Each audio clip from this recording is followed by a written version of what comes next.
जय श्रीराम किसी गोटे शब्दर जो आम व्यवहार करती मालिकार पढ़ती तार विचार दृष्टि मुझे कौन बही पढ़ुना से विचारटा दौर से विचार को लेकिन जी बुझ भल जे प्रथमे कह जाए चेतुआ भक्त चेतुआ भक्त एगुड़ा पूरा कह जाए चेतुआ भक्त एमती कौन तापर कहुई जे गुप्त खंडगिरी बुझे कि पुणी गुप्त गंगा बुझे ना ना ये जो शब्द सब व्यवहार कर मालिका भितर आउरी कौन कहते बोले आउरी से शब्द हाँ गुप्त खंडगिरी गुप्त गंगा चेतुआ भक्त हाँ से तो कहबी ये को विचार दृष्टि देखिब जे चेतुआ भक्त किए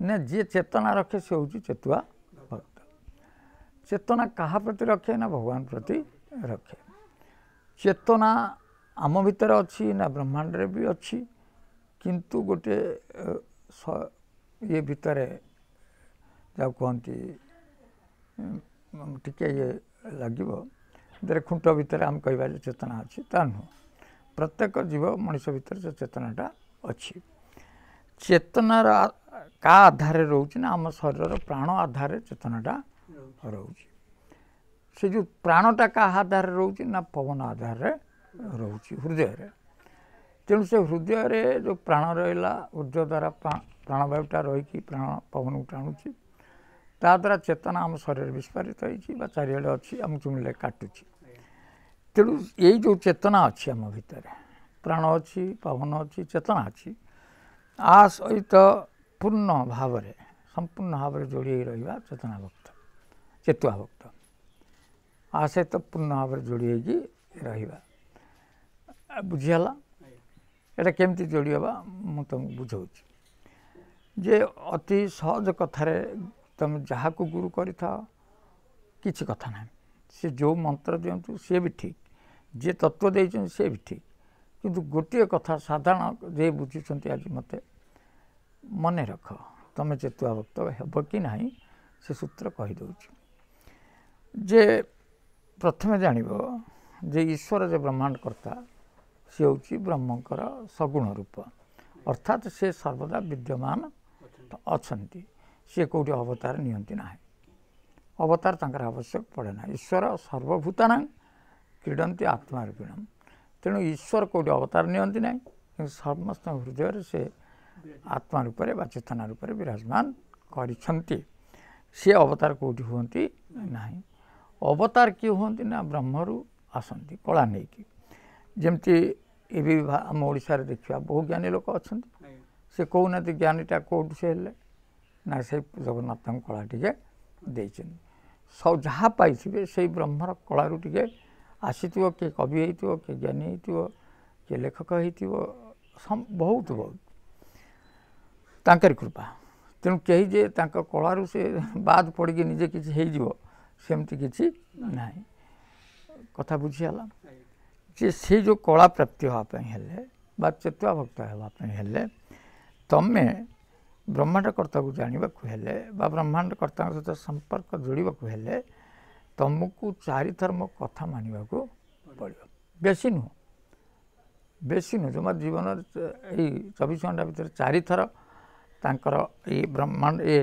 पृथ्वी प्रति दृष्टि रहे तेणु से चारि थर सहित संपर्क जोड़ा को चेतुआ भक्त कहुए आ जीवन से अन्य समय न रहू समर्पण चारि थर करा जाए आम भर समर्पण भगवान प्रति ईश्वर प्रति चारि थर हुए चारि थरटा कहीं ना से गोटे लिपिबद्ध अच्छी आमर विचारधारा अच्छी मुनि ऋषि मानकर ब्रह्मांडर आवर्तन भी जो आकर्षण विकर्षण पृथ्वीर आवर्तन विवर्तन बुझे बा परिक्रमण ग्रह मानकर परिक्रमण जहाँ हो एमती गोटे निर्घंट समय 24 घंटा भर चारि थर रही जे प्रथम हूँ जे तमें सूर्य उदय हबार 10 मिनट आगुरी आ 10 मिनट पर 20 मिनट आगु संध्या कहुए संध्या एटा तो उदय होउची ताको संध्या कहीं कुआ ना एटा संध्या कुआ जाए जे यही समय ईश्वर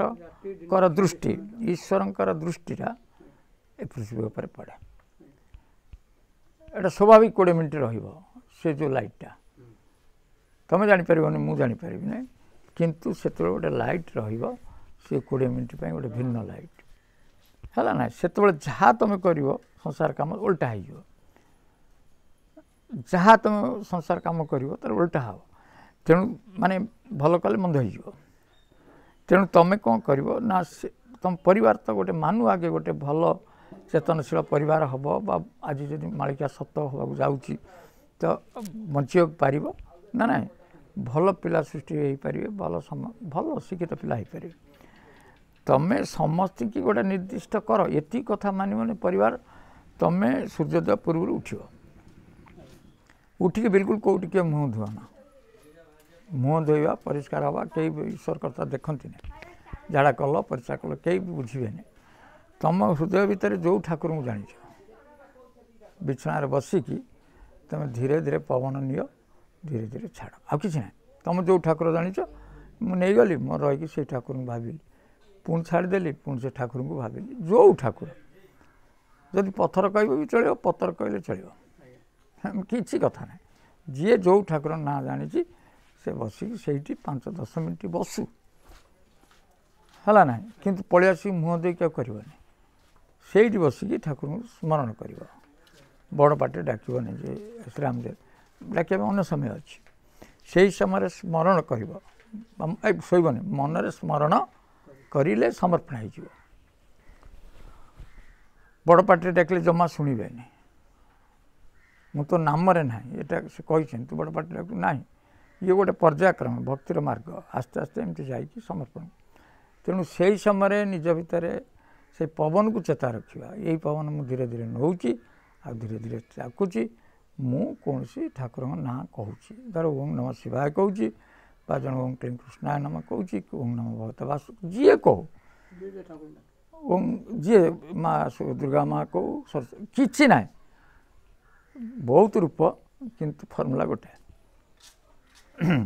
तेणु जी जा नहीं बस जमा 10 मिनिट 5 मिनिट जदि पार भल लोक होते 20 मिनिट यहाँ समर्पण होगला चतुर्मुक्त होगला तापर दिन 12टा बाजे 10 मिनिट थी पुणी 12टा 10 ये एट तो बिजी ये समस्त लाइफ बिजी लाइफ किए चाकरी कर किए चाष कर तथापि मु कहूँ तथापि चतुर्भक्त हाँपे हेले जदि हल करुवा कलम लेखुव कौन से गोटे बाहाना कर अफसर ठार बंद करदेव लेखा लेखा करके आखि बुझी टे खाली बस आ कि ना आखि बुझे स्मरणटा कल से 3 मिनिट 5 मिनिट 4 मिनिट कर हजार जदि अधिका समय अच्छी कहीं नष्ट कर 20 मिनिट ये चेतना रहा तृतीय हूँ संध्या जो संध्या सूर्य अस्त में 10 मिनिट पर 10 मिनिट ये समय घरे कहार की शुईदेव ना घंट जोर बाड़ेब शंख जोर जमी सब उठे है कि हाँ किए उठी पड़ू आ समस्त कह कि ना तुम आखि बुझी से स्मरण कर 5 मिनिट 10 मिनिट कर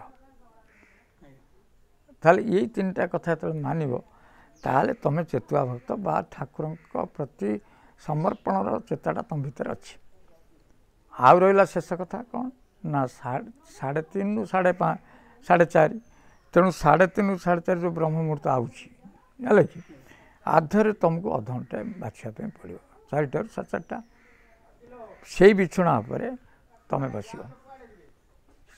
से नाम सब से बस ध्यान कर आखि बुझी से ठाकुर स्मरण कर ये 4 थर गोटे परिवार समस्त को जदि आम देश राज्य यदि यही कथाटा मानवे सबू सुपुत्र हो से घरे ना झगड़ा हम ना विपद पड़ो ना परस्पर विरोध कली हम ना कौन कुशक्ति भी आसो ना से चेतुआ भक्त कहती तापर गुरु कले कौन से अलटा बुझे किंतु आमे गुरु करवा ना किंतु यही भाव में बसवा देख से घर के परिवर्तन हो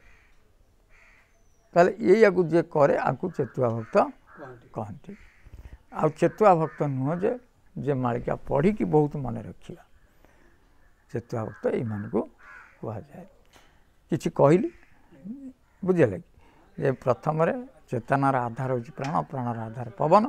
ତେଣୁ ପବନକୁ ବି ଠାକୁର ଭାବ ଆଉ ତାକୁ ଧୀରେ ଧୀରେ ନିଅ। ବଡ଼ ଜୋର ନେଲେ କିଛି କାମ କରିବ ନାଇଁ, ଶୋଇବ ନାହିଁ, ପୁରା ସ୍ଥିର ନବତି। ଏ ଚେତୁଆ ଭକ୍ତ ଗଲା। ତାପରେ କ'ଣ କହିଥିଲି ଯେ ଗୁପ୍ତ ଖଣ୍ଡଗିରି। ଖଣ୍ଡଗିରି ଗୋଟେ ଦୃଶ୍ୟମାନ ଅଛି ଭୁବନେଶ୍ୱରରେ। ତାକୁ ଗୁପ୍ତ ଖଣ୍ଡଗିରି କାହିଁକି କହିବ? ସେ ତ ଖଣ୍ଡଗିରି। ଆଉ ଗୁପ୍ତ ଖଣ୍ଡଗିରି ହେଉଛି ଦଶମ ଦ୍ୱାର କତିରେ ସାତଟା ଗୁମ୍ଫା ଥିବାରୁ ଆକୁ ଗୁପ୍ତ ଖଣ୍ଡଗିରି କୁହାଯାଏ। ସେଇ ଚେତନା ମାଧ୍ୟମରେ, ଗୁରୁ ମାଧ୍ୟମରେ ବା ନିଜେ ବି ଚାହିଁଲେ ଭଗବାନ କତିରେ ସମର୍ପଣ ହେଲେ, ଏଇ ଯେଉଁ କଥାରେ ସମର୍ପଣ ହେଲେ ତୁମେ ବି ସେ ଗୁମ୍ଫା ଦର୍ଶନ କରିପାରିବ। ଯେ ସେଠି କେମିତି ସାଧୁ ସନ୍ଥ ମୁନି ଋଷି ସମସ୍ତେ ତା ଭିତରେ ଅଛନ୍ତି। ତୁମେ ତାକୁ ଯଦି ନ କରିବ ତାହେଲେ ତୁମେ ବାହ୍ୟ କେଉଁଥିରେ ପଡ଼ିଲ? ଖଣ୍ଡଗିରିରେ। ଯେ ସବୁବେଳେ ଗୁପ୍ତଗିରି ଭିତରେ ହିଁ ଠାକୁରଙ୍କର ଲୀଳା ହୁଏ। ଯେତେବେଳେ ହୃଦୟରେ ଠାକୁର ଥାଆନ୍ତି ନା, ସେ ତ କଣ୍ଠରେ ଯାଇକି ଆ ଭିତରେ ପଶନ୍ତି। ତାଙ୍କ ଲୀଳାଟା ଅଷ୍ଟସଖୀ ସହିତ ହୁଏ ବା ଯାହା ଏଇ ମାନଙ୍କ ସହିତ ହୁଏ। ୟାକୁ ତୁମେ ଗଭୀର ଭାବରେ ବୁଝିବା ଦରକାର। ତାପରେ ସେଇ ଶବ୍ଦ ବ୍ୟବହାର କରୁଛନ୍ତି ଅନନ୍ତ ମାଧବ। ନା, ଅନନ୍ତ ମାଧବ ଜଣେ ନୁହଁ, ଅନନ୍ତ ଜଣେ, ମାଧବ ଜଣେ। ଅନନ୍ତ ମାଧବ ଉଦୟ ହୋଇବେ, ଖୁଦ କୁଣ୍ଡା ଯିବେ ଖାଇ। ଇଏ ଉଦୟ ହେବେ, ଜନ୍ମ ହେବା କଥା କହିନାହାନ୍ତି। ତେଣୁ ଅନନ୍ତ ଉଦୟ ହେବେ, ମାଧବ ବି ଉଦୟ ହେବେ। କେଉଁଠି? ନା ସେ ଖଣ୍ଡଗିରି ଭିତରେ। ଆରି ଭିତରେ ଅନନ୍ତ ମାଧବଙ୍କର ଉଦୟ ହୁଏ। ଏଇଟା ପ୍ରତି ବ୍ୟକ୍ତିଙ୍କର ମାନେ ସାର୍ବଜନୀନ ଅଧିକାର, ସେ ଲୀଳାଟା କରିପାରିବ।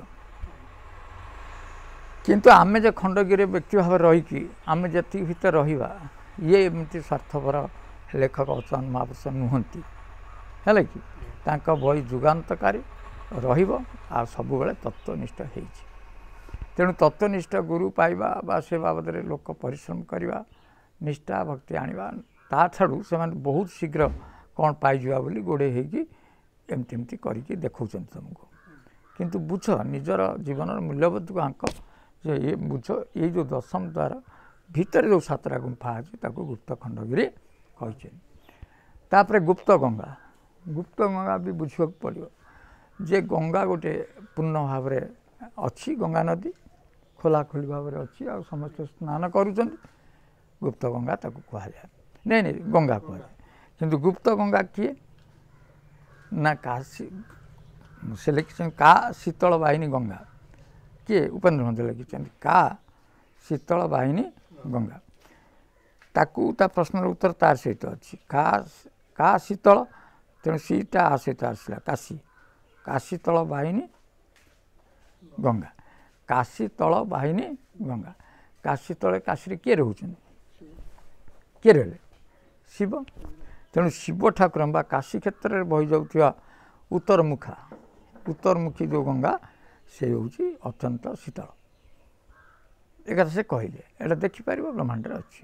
ତାହେଲେ ଆମର କେଉଁଟା ସେଇଟା ଜାଣିବା। ଏଠି ହେଲେ ଶିବ ନା ନାହିଁ, ତାର ତଳ ବାହିନୀ ଉତ୍ତର ବାହିନୀ। ଆମେ ଦକ୍ଷିଣ ଉତ୍ତର ବୁଝିବା ଦରକାର। ଯେ ସେ ଭୀଷ୍ମ ଅପେକ୍ଷା କଲେ ଉତ୍ତରାୟଣ ଆସିଲେ ସୂର୍ଯ୍ୟ ମୁଁ ଯିବି, ଦକ୍ଷିଣାୟନରେ ଯିବି ନାହିଁ। ଉତ୍ତରାୟଣରେ ଉତ୍ତର ଦିଗରେ ଠାକୁର।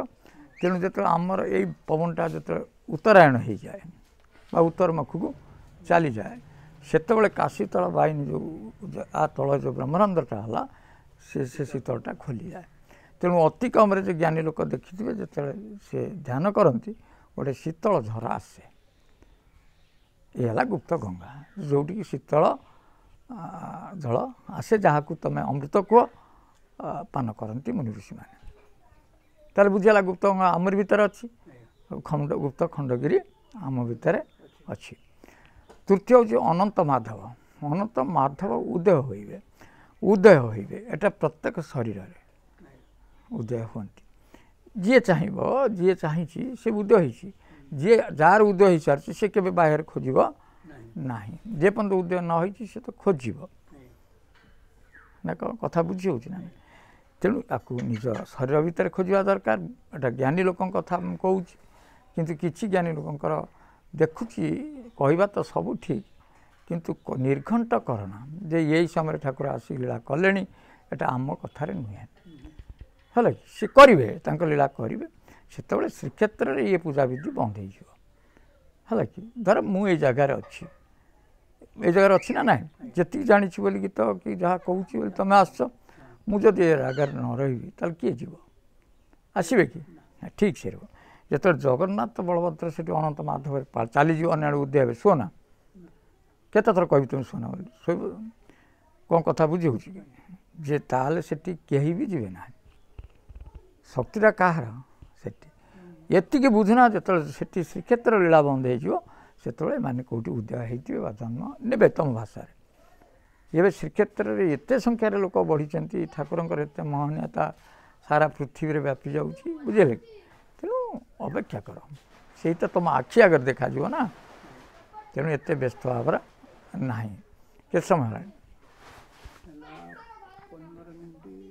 ହଁ 19 ମିନିଟ୍ ହେଇଗଲାଣି ତାହେଲେ ଗୋଟେ ଛୋଟିଆ କାହାଣୀ ବି କହିଲେ ବଡ଼ ହେଇଯାଉଛି ନାହିଁ ତେଣୁ ଏତିକି ମାନ ତାହେଲେ ମୁଁ ଆଜି 3ଟା କଥା ବୁଝେଇଲି ଆଉ ତାକୁ ବୁଝ ଶରୀର ଭିତରେ ତା ଅଛି କିନ୍ତୁ ଗୋଟେ ନିର୍ଦ୍ଦିଷ୍ଟ ଅଚାନକ ମହାପୁରୁଷକୁ ବଦନାମ କର ନା ଯେ 24ରେ କହିଥିଲେ ହେଲାନି ମାଳିକା ଭୁଲ ହେଇଗଲା 28ରେ କହିବ ଭୁଲ ହେଇଗଲା ଏମିତି ଭୁଲ ଶୁଣି ଲୋକମାନଙ୍କ ଭିତରେ ଗୋଟେ ଆସିଯିବ ଯେ ମାଳିକା ହେଉଛି ଗୋଟେ ଭୁଲ କିନ୍ତୁ ମନେ ରଖ ଯେ ମାଳିକା 600 ବର୍ଷ ଭିତରେ ବହୁ ପରିମାଣରେ ଭାଷା ପୁରା ଯାଇଛି ତା ଭିତରେ ତାର ପ୍ରମାଣ ମୁଁ ଦେଇଦେବି କେଉଁଠି ଭାଷା ଅଚନ୍ଦ ଲେଖିନାହାନ୍ତି ଅନ୍ୟମାନେ ଲେଖିଛନ୍ତି ରାମାୟଣରେ କେଉଁଠି ବି ପୁରେଇକି ଠାକୁରଙ୍କୁ ମାଂସାହାରୀ କରିଛନ୍ତି ତାହା ମୁଁ ଗୋଟିଏ ଗୋଟିଏ କରି ବୁଝେଇଦେବି ବୁଝିଲେ ଯେମିତି ଗୋଟିଏ କଥାକୁ ବୁଝ ଗୋଟିଏ ଅଳ୍ପ ଶବ୍ଦରେ ଯେ ଠାକୁର ଯେ ରାମ ଠାକୁର ବୁଝିଲେ ତୁମେ ତାକୁ ଠାକୁର କହିବ ବାଧ୍ୟ ଯେ ସେ ତୁଳିତଳ୍ପ ଶଯ୍ୟାରେ ଶୋଉଥିଲେ ମାଟିରେ ଚାଲି ଶିଖିନଥିଲେ ସିଧା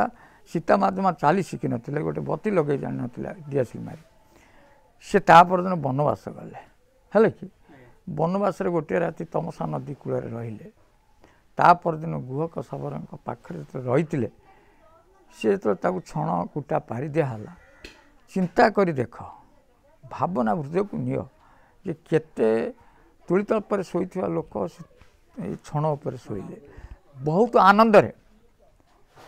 ଆନନ୍ଦରେ ଶୋଇଲେ ଆଉ ଲକ୍ଷ୍ମଣକୁ ବହୁତ ଉପଦେଶ ଦେଉଥିଲେ ଇଏ ହେଉଛନ୍ତି ଠାକୁର କିନ୍ତୁ ଆମେ ଟିକେ ଯଦି ଏବେ ଯେ ଠାକୁର ହୋଇଛନ୍ତି ସେ କେତେ ଜୋର ରାଗୁଛନ୍ତି ତୁମେ ଦେଖିଛ ଯେ ନୀଳ ଶୃଗାଳ ଯେତେବେଳେ ଶିଆଳ ଭୁକିଲେ ସେ ତା ରୂପ ଛାଡ଼ିକି ଭୁକିଲା ତାପରେ ଦେଖିବ କଛିମକୁ ଯେତେବେଳେ ନେଉଥିଲେ ହଂସ 2 ଜଣ ଯେତେବେଳେ ପିଲା ଚିଳେଇଲେ ସେ କେମିତି ତାଙ୍କୁ ଗାଳି ଦେଇକି ତଳେ ପଡ଼ିଲା ତେଣୁ ଏତିକି ଜାଣ ପ୍ରଭୁ ରାମଙ୍କର କି ଧୈର୍ଯ୍ୟ ଥିଲା ଆଉ ଏଇ ତୃଣ ଶଯ୍ୟାରେ ଶୋଇକି ସେ ହସିକି ଉପଦେଶ ଦେଉଥିଲେ ତାହେଲେ ଠାକୁର ସେଇଆ ହୁଅ ସଂସାର ମାନିବ ରାଗିକି କାହାକୁ ଗାଳିମନ୍ଦ କରନା ଠାକୁର କେମିତି ହେବ ଠାକୁର ବହୁତ ଦୟାଶୀଳ ସହନଶୀଳ ରଖ ଜୟ ଶ୍ରୀରାମ କାଟୁ ନା